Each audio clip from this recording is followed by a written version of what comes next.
Invisible Condition University, we want to invite both, caregivers and people going through a situation to come together and, so that we can candidly, openly share these types of, really honest, here's what I experience, on both sides. And I think, fostering that, that openness, I think, is huge. It can help support marriages. It can help support all kinds of relationships. It can support health. It can support love and care. And, we can say, the other thing that I wanted to touch on real quick too is, you asked, what can I do to prepare? Well, as he's going through an acute situation, I'm also thinking, what kind of modalities could help with this? What kind of, and so that's the other thing that we'd like to share within Invisible Condition University Times is those modalities, those really practical, this is what helped, and to minimize the physical meltdown. Well, because you don't know what you don't know, first of all. Yep. And second of all, when you're in the throes of it and you're in the midst of, oh my gosh, what do I do? This guy, he's on the floor. He's non-responsive. I don't know what to do. That's not where you want to start exploring options. That's when you want to, I want an answer now. Even if it's something you've never tried before, if you're in that situation and you go, oh, right. Oh, okay. That guy, when we were at ICU last time, this guy said this thing worked. I'm going to try it. And, maybe it works, maybe it doesn't, but that at least gives you hope. That gives you something to try instead of just sitting there with your hands on your, on your head going, I'm helpless. What do I do? So it gives you something to do, and maybe it'll work. Who knows? Yeah.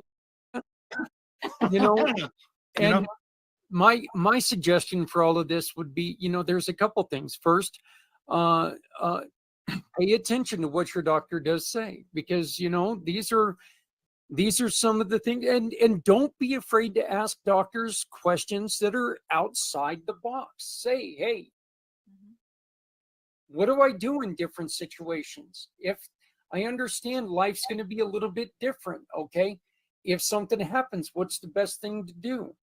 And one of the other, and especially with head injuries, what I have seen and in my own experience, one of the best things to do is just make sure that, I get into a safe spot. Yep. And then shut stimulus down. Make it the most boring room in the world. Shut lights off, shut TVs, radios, all that. Just shut it off. Yep. With us in our house, get the dogs outside. Just whoop, get it away. And then it's amazing how much just that time for the brain to go, oh, thank you. Exactly. And but those are, this is great. I'm loving this. Who are you guys inviting to this program? Is it people with just hydro, or is this? Oh man, anybody with any condition, anything. I mean, really, anything with any condition and any caregiver. Yes, exactly. So we've termed it Invisible Condition University, but that's basically based off of Jeff's show, Invisible Condition, the TV show. But really, it doesn't even have to be invisible.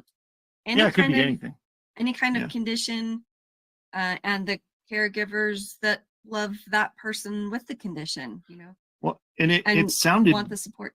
Sorry. Yes. And it sounded good when we were trying to come up with what are we going to call this thing. We thought, well, okay, invisible condition. And if for those of you who have seen the show, you might notice in the logo of ICU where there's a little floating head thing. That's actually in the logo of the TV show too. So we kind of wanted a little bit continuity there. But part of the reason we chose Invisible Condition University is because the initials are ICU. And we wanted to kind of play on that, and we wanted it to be a play on words to say, okay, nobody wants to go to the ICU. The ICU sucks. It's not a good place to be. Nobody wants to be there. But what if we could reframe that and say, oh, yeah, ICU. Oh, yeah, we'll see you there on September 17th. Yeah, what are you going to talk about? And then it's not necessarily this doom and gloom thing. It's we're going to go somewhere where people are being helpful. And then the other thing that ICU can stand for is I see you. It's you're not invisible. It's not you are we see you. We understand what you're trying to accomplish here, and join us and let's talk about it together. So self-preservation is something that that's one of the things that you've got to just keep in the back of your mind at all times. You know what? Don't freak out about this, because freaking out's not going to do any good. Mm-hmm. Remember, there are trained professionals out there that are, if it's a situation you don't feel like you can handle, there's that wonderful 911 number that you can get a hold of. Okay. Yep. That's a wonderful number. You guys were talking about not wanting to get into emergency vehicles too much. I think that my family has an ambulance named after us. We call it the Clayton limo. There you go. There you go. It's an expensive limo ride, man. Yeah, it is. It's it's pretty sad when the EMTs walk in the house and they know you by name. It's an interesting thing. Yeah. But yeah, and for all of our caregiver friends, look, one of the most important things for you to do, and this is I wish I could emphasize this more, but you have to take care of yourself. You have to find a way to make sure that you are whole. Jeff, you and I have both said it. We both heard it. That, a starving man can't feed others. It's, you've got to take care of yourself. You've got to be have that ability to take care of yourself and to take care of somebody else. So if you get a moment and you just need to go and be alone and cry it out, do it. Do it. Don't be shamed into not doing it. If that's going to let you blow your mind out, just blow the steam out. Yep. Find that place within yourself to where you're like, it's so important. And I can't emphasize this enough with along that same train of thought. Caregivers, we talk about caregivers coming to ICU. That's actually, even if you can't bring the person you're taking care of with you to ICU, come yourself, because you will probably feel recharged after that. And because we'll be talking about ideas and modalities and things that people are doing that's making life better. And like, you'll probably come out of there skipping, away from the computer, because you're like, oh my gosh, we haven't tried some of this stuff. Maybe this will be, and just the sheer fact that you're in a room full of people that can relate to you is also huge. Just to know that you're in a community that gets it, so. Yeah. And to your point, Zach, you are absolutely right. The caregivers all need to take care of themselves. Yeah. So and I, Jeff and I recently started a TikTok channel. So with resistance. Yeah. I didn't want to, but we did. It's going great, but yeah. So I think it's just Jeff and Catherine, right? Yeah, at Jeff and Catherine, all spelled out. JEFFANDCATHERINE. Jeff and Catherine. Jeff and Catherine. Yep. But a lot of what I do talk about on there when I post videos is caring for yourself, because you're absolutely right. That is so key, so important. And so when you have those moments, ask yourself, you know, what do I need? What do I need in this moment? Jeff's good. You know, my kids are good. Let me ask myself, what do I need to value myself in this moment? And, you know, sometimes it's crying, sometimes it's taking a nap, sometimes it's going for a walk, sometimes it's sitting alone in the bathroom, right? You know, closing the door and, you know, just to get a little solitude. But that's an excellent point, is to really take care of yourself, because you know, if I'm drained, if I'm empty, then when he needs me, I'm more cranky, and I'm more feeling selfish about it. I have more difficulty approaching him from a place of compassion and care and love, and I'm more like, fix yourself, please. And so, Yeah. to your point, yes, take care of yourselves. Put your oxygen mask on first, Mhm. Right. or And, assist the others.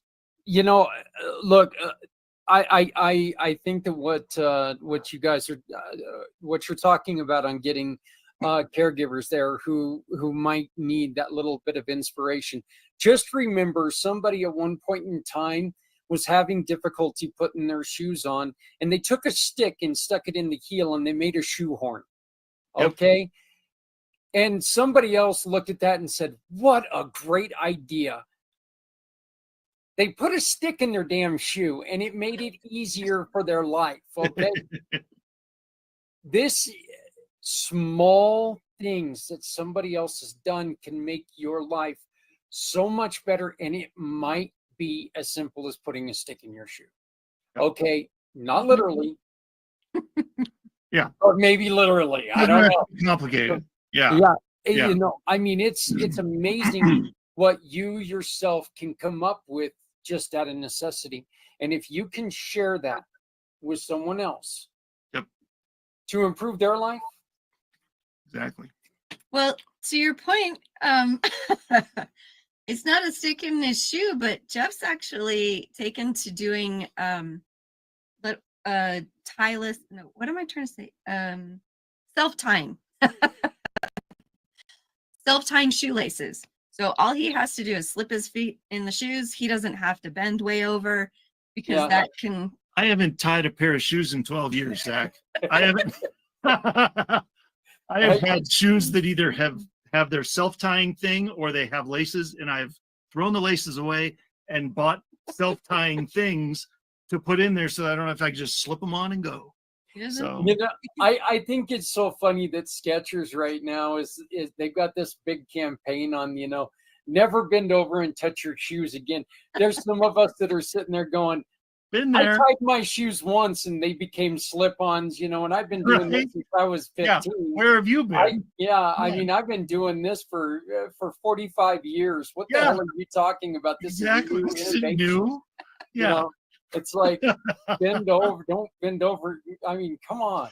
Because you know what? It's crazy. Us crazy Hydra warriors, man, we've got a device in our head that's keeping things going. So some of us, not all of us, but some of us have a problem. If you're standing like this and you go to this angle, it can really affect your balance. Some people, it doesn't, but you know. And so to go all the way over to your shoes. Yeah, sitting there on the edge of the bed and bend all the way over to the ground to tie your shoes, you could end up on the ground.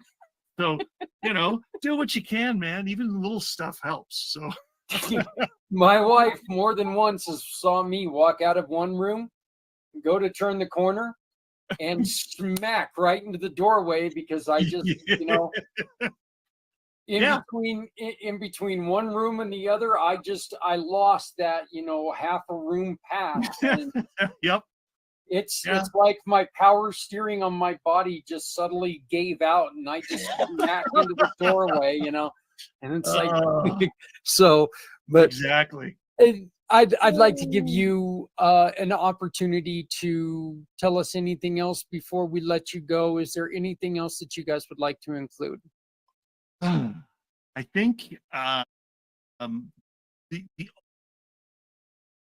only other thing that I'd love to throw out there is if you love what we're doing, if you align with what we're talking about today, reach out and get in touch with us. Jeff at hydrowithhope.com if you want to talk about anything about the TV show, anything about being a guest, anything about advertising, anything about getting the word out through the TV show or Invisible Condition University. I mean, those are Hydro with Hope. Anything that you're curious about, you're like, we saw you on that show and you were talking about it. You didn't get to talk a lot about everything, but let's have a conversation.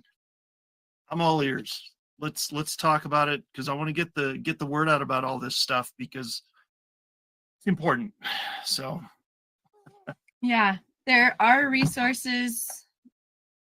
Let's share them. Let's let's connect. Let's create a community that really fosters that understanding, support, care, compassion, all the things. And last but not least, and this is in our journal that's available on hydrowithhope.com, but there's a spot in there. There's a little about Jeff section in there to talk about me and why we're doing the book and all the things. And there's a little line in there at the end, and it says, "Life does not have to be perfect to be amazing." And I think a lot of people need to remember that.